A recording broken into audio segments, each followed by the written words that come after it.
Histoire épouvantable qui avait choqué tout le Québec. Automne 2024, un garçon de 10 ans avait été ébouillanté par une femme de Longueuil. Souvenez-vous de ces images-là. Il revenait de l'école, Élisabeth, et là, la femme en question vient de recevoir sa sentence et elle va faire de la prison.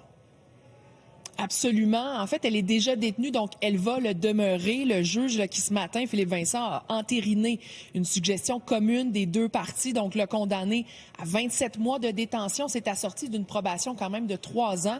Il faut savoir, comme elle est déjà détenue, bien, moins la détention préventive, ça veut dire qu'il lui reste, à compter de ce jour, là, 20 mois de détention à purger. Vous allez voir l'accusée en image, là, Stéphanie Borel, qui, elle, avait plaidé coupable donc au chef d'accusation de voies de fait grave sur cet enfant de 10 ans. Les événements, là, vous les avez rappelés, c'était le 2 octobre 2024, alors que l'enfant, avec des amis, l'enfant, il faut le dire d'ailleurs, il est protégé là, par une ordonnance de non-publication, son identité.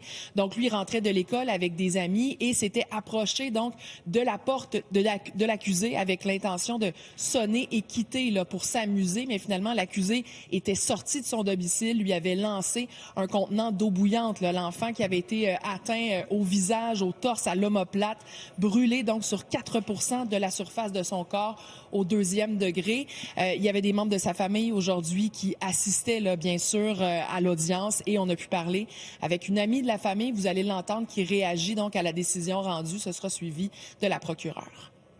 C'est sûr qu'aujourd'hui, c'est un grand soulagement. Ça renvoie un message clair à la société que de tels gestes posés à l'égard surtout d'un enfant, ce ne sera jamais accepté ni même toléré.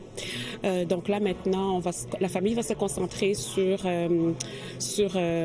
essayer de guérir, d'avancer l'avenir du petit.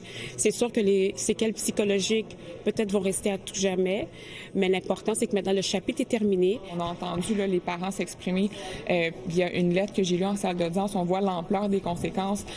Donc, c'est des séquelles physiques et psychologiques qui sont permanentes. Donc, ça aussi, ça joue énormément dans les facteurs aggravants. Le risque de récidive également, qui ne peut être écarté puisque madame est toujours fragile au plan psychologique. Merci beaucoup, Élisabeth.